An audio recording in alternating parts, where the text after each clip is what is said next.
नमस्कार दोस्तों, मेरा नाम अभिषेक और मैं आपके अपने चैनल देसी स्टडी में आप सभी का स्वागत करता हूं। दोस्तों, आज मैं लेकर आया हूं आपके लिए प्राचीन भारत के क्रम में महाजनपद के बाद का वीडियो, जो कि बौद्ध धर्म से संबंधित होगा। इसके पहले हम लोगों ने वैदिक सभ्यता के अंतर्गत ऋग्वैदिक काल और उत्तर वैदिक काल को ख़त्म करने के बाद जब छठी शताब्दी में उत्तर वैदिक काल की शुरुआत हुई या उत्तर वैदिक काल की समाप्ति हुई, वहाँ पर जब लोहे की खोज से आर्थिक प्रगति काफ़ी तीव्र गति से हो रही थी, तो वहाँ पर धर्म में काफ़ी ज़्यादा विकास होने लगा। धार्मिक जीवन भी काफ़ी प्रभावित हुआ। धार्मिक जीवन के अंतर्गत वहाँ पर जादू टोना और यज्ञ हवन कर्मकांड इस तरह की चीज़ों ने भी काफ़ी स्थान ले लिया था, और उनके होने से वहाँ पर कुछ ऐसे धर्मों का उदय हुआ जिन्होंने इस धारणा को नकार दिया। और उन्हीं में से कुछ ऐसे धर्मों के बारे में आज हम पढ़ेंगे, जिनमें से कुछ हैं नास्तिक और आस्तिक संप्रदाय। जो नास्तिक संप्रदाय ऐसे धर्म थे जो ईश्वर को तो नहीं मानते थे, लेकिन धर्म पर विश्वास रखते थे, और वहीं आस्तिक संप्रदाय ऐसे संप्रदाय जो ईश्वर को भी मानते थे, जैसे कि शैव धर्म, वैष्णव धर्म। आगे जो हम आएंगे उसके बारे में भी चर्चा करेंगे। तो इस प्रकार हम लोगों ने देखा यहाँ पर कि जब 1000 BC में उत्तर वैदिक काल की शुरुआत होती है, और जो जन था वह महाजनपद बना जाकर, और महाजनपद से इसका आकार जब बड़ा होता गया तो वहीं पर नए नए धर्मों का विकास होने लगा, और उन्हीं धर्मों के विकास के क्रम में बौद्ध धर्म और जैन धर्म आगे धर्म आएंगे। तो आज हम लोग सबसे पहले अपने इस वीडियो में बौद्ध धर्म को कवर करेंगे। आइए शुरू करते हैं। छठी शताब्दी BC में नए धर्मों का उदय हुआ। उनमें से हमारा 2 धर्म थे, नास्तिक और आस्तिक संप्रदाय नाम के धर्म, और उन्हीं में से आज बौद्ध धर्म के बारे में हम लोग चर्चा करने जा रहे हैं। इसके पहले मैं आप लोगों को बौद्ध धर्म के बारे में थोड़ा सा बताना चाहता हूँ। बौद्ध धर्म भगवान बुद्ध से संबंधित है, और इनके पिता का नाम सुद्धोधन था। राजा सुद्धोधन शाक्य कुल के राजा थे, और इनकी पत्नी का नाम महामाया देवी था, जो कि उस समय गर्भवती थी और अपने मायके जा रही थी। मायके जाने के दौरान इन्हें नेपाल के पास लुम्बिनी वन में प्रसव पीड़ा होती है, और वहाँ इन्हें एक पुत्र की प्राप्त होती है, जिनका नाम बुद्ध रखा गया। इस पुत्र को जन्म देने के 7 दिन बाद ही उनकी माँ माया देवी की मृत्यु हो जाती है, और पुत्र के लालन पालन का भार अपनी साली को, जो कि प्रजापति गौतमी, उसको दे दिया जाता है। और जो उनके पिताजी थे सुद्धोधन, वह अपनी साली से विवाह कर लेते हैं, और पूरी जिम्मेदारी अपने साली को अपने पुत्र की लालन पोषण की दे देते हैं। उसके बाद जब इनके पिता ने अपने पुत्र की जन्म कुंडली अपने राज्य के ऋषियों को दिखाई, तो उन्होंने भविष्यवाणी की कि इस कुंडली को देखकर यह लगता है कि यह बालक या तो एक बहुत बड़ा सन्यासी बनेगा या एक बहुत बड़ा राजा बनेगा। सन्यासी बनने को सुनकर इनके पिता सुद्धोधन काफ़ी परेशान रहने लगे, क्योंकि वो ये चाहते थे कि मेरा बेटा मेरे जैसा ही एक अच्छा राजा बने। तो इसलिए वह काफ़ी परेशान रहने लगे थे। इसके लिए उन्होंने ऋषियों से इसका कुछ उपाय निकालने के लिए कहा। तो ऋषियों ने उनको सलाह दी कि इनको सांसारिक बंधन में बांध दिया जाए, और इस प्रकार उनके पिता ने उनका विवाह 16 वर्ष की आयु में ही कर दिया। 16 वर्ष की आयु में जब विवाह हो जाता है, तो उसके बाद उन्हें बहुत ही कम उम्र में एक पुत्र की भी प्राप्ति हो जाती है, और जिसका नाम उन्होंने राहुल रखा। बुद्ध को जब इन सांसारिक बंधनों से बांध दिया जाता है, तो वह बहुत परेशान रहने लगते हैं, क्योंकि उनका जो विचार था या उनका रहन सहन था, वह बहुत शांत प्रिय अवस्था में रहता था। वह हमेशा एकांत में रहना और बड़ी गहनता से विचार करना, ये सब ज़्यादा पसंद करते थे। और जब उनको पुत्र की प्राप्ति हो गई, तो वह जिम्मेदारियों से बंध गया, और उन्हें लगा कि अब उनका संन्यास जीवन अच्छी तरीके से नहीं चल पाएगा। अंततः उन्होंने संन्यास लेने की प्रतिज्ञा की, और 29 वर्ष की आयु में ही अपना गृह त्याग दिया, जिस घटना को महाभिनिष्क्रमण कहा गया। तो इस प्रकार आप लोगों ने देखा कि किस प्रकार से बौद्ध जीवन का परिचय हुआ, या भगवान बुद्ध के पिता से लेकर उनके संन्यास ग्रहण करने तक की घटना किस प्रकार से रही, और उन्हीं से संबंधित आज हम महत्वपूर्ण बिंदुओं को कवर करेंगे। तो आइए शुरू करते हैं। सबसे पहले बात करते हैं भगवान बुद्ध की। तो इनका जन्म 563 BC में लुम्बिनी, जो कि नेपाल के तराई क्षेत्र में पड़ता है, वहाँ पर इनका जन्म होता है, जो कि कपिलवस्तु से नाम से जाना जाता है। और वहीं अगर इनकी मृत्यु की बात करें तो वह 483 BC, जो कि कुशीनगर महामल्ल जनपद मल्लों का क्षेत्र होता था, उसे आज हम लोग कुशीनगर के नाम से देवरिया क्षेत्र में है जानते हैं। और इनकी मृत्यु 80 वर्ष की अवस्था में हुई थी। इनके पिता का नाम सुदोधन, जो कि कपिलवस्तु के राजा थे, और यह शाक्य कुल से संबंधित थे। वहीं इनकी माता महामाया, जो कि कोलीय वंश की थी। और जब इनकी माँ की मृत्यु हो जाती है तो इनकी लालन पालन की जिम्मेदारी इनकी सौतेली माता अर्थात इनकी मौसी, जिनका नाम प्रजापति गौतमी था, इनको दे दी जाती है। और जब भगवान बुद्ध युवावस्था प्राप्त करते हैं तो 16 वर्ष में इनकी विवाह कर दिया जाता है, और इनकी पत्नी का नाम यशोधरा था, जिनसे 16 वर्ष की आयु में इनके साथ विवाह हो जाता है। और उसके कुछ वर्ष बाद उन्हें एक पुत्र की प्राप्ति होती है, जिसका नाम उन्होंने राहुल रखा। राहुल नाम रखने का अर्थ यह था, राहुल का अर्थ होता है एक और बंधन। तो भगवान बुद्ध यह मानते थे कि पुत्र आने से इनका जीवन और सांसारिक जिम्मेदारियों में फंस गया और उन्हें एक और बंधन लग गया, इसलिए उन्होंने इसका नाम एक राहुल रखा। आगे जब इन सभी सांसारिक बंधनों से मुक्ति पाने के लिए उन्होंने संन्यास ग्रहण करने के लिए संकल्प लिया, तब उन्होंने 29 वर्ष की अवस्था में गृह त्याग दिया, और उस घटना को महाभिनिष्क्रमण कहा गया। इन्होंने राजकीय जीवन में 4 प्रकार के दृश्य देखे। उन 4 प्रकार के दृश्यों में कई बार परीक्षा में प्रश्न पूछा गया है और उसे मिलान करने के लिए दे दिया जाता है। तो आइए देखते हैं वह 4 दृश्य कौन कौन से थे। सबसे पहला दृश्य उन्होंने देखा एक वृद्ध व्यक्ति का। एक ऐसा व्यक्ति जो अपने शरीर की वृद्धावस्था में है और वह बहुत परेशान है अपने शरीर को लेकर कि उसका शरीर काफ़ी कमज़ोर हो चुका है, वह बूढ़ा हो चुका है।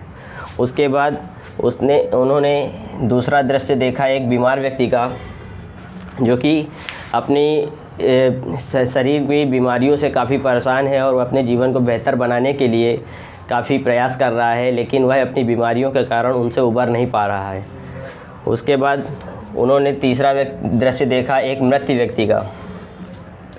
मृत व्यक्ति के बाद मृत व्यक्ति का दृश्य देखने के बाद उनको यह ज्ञात हुआ कि जो व्यक्ति बीमार होता है वह जाकर आगे वृद्ध भी होगा और उसको इन सभी चीज़ों से अंत में जो उसकी अवस्था प्राप्त होगी वह एक मृत व्यक्ति की हो जाएगी। तो इस प्रकार इन तीनों दृश्यों को देखने के बाद वह काफ़ी विचलित हो गए और अंत में उन्होंने एक सन्यासी को देखा जो काफ़ी प्रसन्न अवस्था में था और उन्हें यहीं से संन्यास लेने की इच्छा प्राप्त हुई, क्योंकि वह सन्यासी काफ़ी प्रसन्न था। वह इन सभी मोह माया से काफ़ी अलग था और प्रसन्न चित्त मुद्रा में था। तो इसको देखकर उन्होंने संन्यास ग्रहण करने का संकल्प लिया और 29 वर्ष की आयु में अपना गृह त्याग कर संन्यास की ओर बढ़ चले। तो इस प्रकार हम लोगों ने बुद्ध से रिलेटेड काफ़ी सारी चीज़ें कवर की। अब आगे हम चलते हैं उनके संन्यास जीवन की ओर। तो सबसे पहले जब भगवान बुद्ध अपने ज्ञान को प्राप्त करने का प्रयास कर रहे थे तो सबसे पहले जो उन्होंने अपने गुरु से शिक्षा ली वह अलार कलाम से ली और वह वैशाली से संबंधित थे। अलार कलाम यही सांख्य दर्शन के संबंधित हैं। परीक्षा में यहाँ से प्रश्न पूछा जाता है कि सांख्य दर्शन की रचना किसने की, तो अलार कलाम ने की। वहीं उसी क्रम में उन्होंने दूसरी जगह एक दूसरे गुरु से भी शिक्षा ली और उनका नाम रुद्रक रामपुत्र रखा और इनका संबंध राजगृह से है। इन दोनों गुरुओं से शिक्षा लेने के बाद वह संतुष्ट नहीं हो पा रहे थे, उन्हें पूरी तरीके से ज्ञान की प्राप्ति नहीं हो पा रही थी। इसके बाद वह बोध गया जाते हैं और वहाँ उन्हें ज्ञान की प्राप्ति होती है, जो कि 6 वर्ष पश्चात 35 वर्ष की आयु में पीपल वृक्ष के नीचे होती है। 29 वर्ष की आयु में जब वह घर छोड़े और वहाँ से घूमते घूमते जब वह बोध गया पहुँचे और वहाँ जाकर 6 वर्षों बाद 35 वर्ष की आयु में उन्हें कड़ी तपस्या के बाद उन्हें एक पीपल वृक्ष के नीचे ज्ञान की प्राप्ति हुई। तो इस प्रकार इन वर्षों में उन्होंने काफ़ी सारी चीज़ें प्राप्त की और इसी घटना को तथागत अर्थात सत्य है ज्ञान जिसका, या उन्हें शाक्य मुनि की संज्ञा दी गई और उन्हें बुद्धत्व भी कहा गया, जिसे हम लोग लाइट ऑफ एशिया भी कहते हैं। और इन्होंने जो सबसे पहला उपदेश दिया वह प्रथम उपदेश सारनाथ ऋषिपत्तनम में जाकर दिया, जो कि अपने 5 शिष्यों को जाकर दिया, जहाँ से उन्होंने शुरुआत की थी। ज्ञान प्राप्त की इस घटना के बाद उनका सबसे प्रिय शिष्य जो बना वह प्रिय शिष्य आनंद बना। और इनकी ज्ञान प्राप्त करने के बाद इनकी जीवन से जुड़ी कुछ घटनाएं हैं और उनके कुछ प्रतीक बताए गए हैं। यहाँ से भी प्रश्न कई बार पूछा जाता है, परीक्षा में इनको मिलान करने को दे देता है और उन्हें आप लोगों को मिलाना होता है, तो यहाँ भी हम लोग ध्यान देंगे। सबसे पहले उनके जन्म से जुड़ी घटना के बारे में पूछता है। जन्म के बारे में अगर बात करें तो उनके जन्म का जो प्रतीक चिन्ह माना गया है वह कमल एवं सांड को माना गया है। ऐसा माना जाता है कि जब भगवान बुद्ध का जन्म हुआ तब 7 प्रकार के कमल रखे गए थे और वहीं से इनके जन्म के प्रतीक चिन्ह को कमल एवं सांड का प्रतीक माना जाता है। जब यह घर से बाहर निकले गृह त्याग के लिए तो घोड़े से गए हुए थे और इनके गृह त्याग की घटना को घोड़े से संबंध दिखाया जाता है और गृह त्याग की घटना का जो प्रतीक माना जाता है वह घोड़ा माना जाता है। उसके बाद ज्ञान की बात करें तो ज्ञान जो इन्हें पीपल वृक्ष के नीचे मिला था, तो इनसे ज्ञान से जो संबंधित हमारा प्रतीक चिन्ह है वह पीपल वृक्ष है। और वहीं जब इन्हें निर्वाण मिला अर्थात इनके पद चिन्हों को ही निर्वाण का प्रतीक चिन्ह माना गया और अंतिम में आखिरी इनका जो आता है जब इनकी मृत्यु 80 वर्ष की आयु में हुआ तो उस घटना को महापरिनिर्वाण कहा गया और उसका जो प्रतीक चिन्ह माना गया वह स्तूप माना गया। तो इस प्रकार इनके जीवन से लेकर इनकी मृत्यु तक 5 प्रकार के प्रतीक चिन्ह बताए गए हैं और यहाँ से प्रश्न बहुत ज़्यादा पूछता है, तो आप लोग इसे ध्यान देंगे। आगे हम लोग बात करते हैं कि इसके ज्ञान प्राप्त करने के बाद भगवान बुद्ध ने आगे अपने बौद्ध धर्म के प्रचार प्रसार के लिए क्या किया। तो भगवान बुद्ध अपने बौद्ध धर्म के प्रसार के लिए कई क्षेत्रों में भ्रमण करते गए और लोगों को अपने साथ जोड़ते गए। इनके शिष्य भी एक दूसरे से जुड़ते गए और उत्तर भारत के कई क्षेत्रों में धीरे धीरे कर इनके बौद्ध धर्म का प्रसार काफ़ी तेज़ी से होने लगा और यह उस समय का सबसे प्रमुख धर्म बन गया।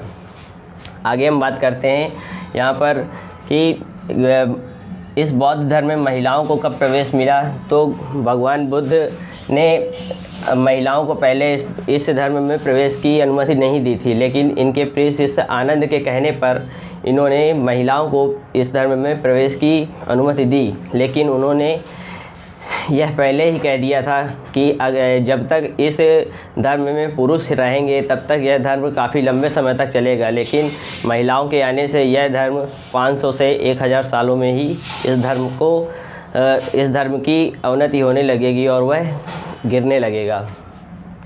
तो आनंद इनके प्रिय जो शिष्य था उसके आग्रह पर इन्होंने महिलाओं को बौद्ध धर्म में प्रवेश की अनुमति दे दी और उसी अनुमति के बाद जो इनकी सबसे प्रथम महिला थी वह इनकी मौसी प्रजापति गौतमी ही थी जिन्होंने बौद्ध धर्म को स्वीकार किया।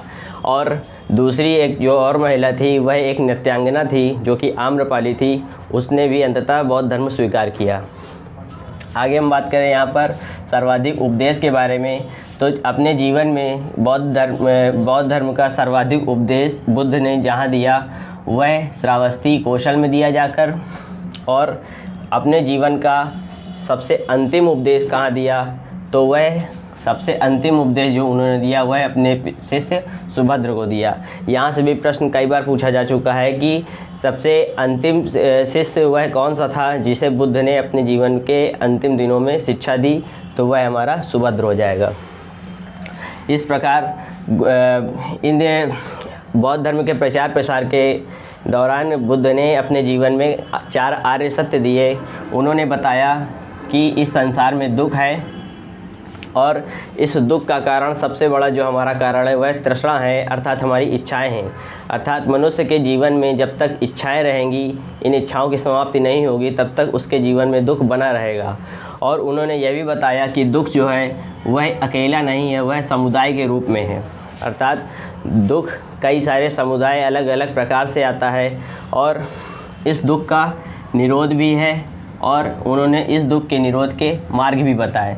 इस प्रकार उन्होंने अपने जीवन के 4 आर्य सत्य बताए। पहला दुख बताया, दूसरा दुख समुदाय बताया, तीसरा दुख निरोध बताया और चौथा दुख निरोध मार्ग भी बताए। इन दुखों को समाप्त करने के लिए उन्होंने 8 अष्टांगिक मार्गों को बताया। सबसे पहला जो उन्होंने मार्ग बताया वह सम्यक दृष्टि, अर्थात सम्यक का यहाँ पे अर्थ है सही दृष्टि, हमारी सही दृष्टि होनी चाहिए। दूसरा बताया सम्यक संकल्प।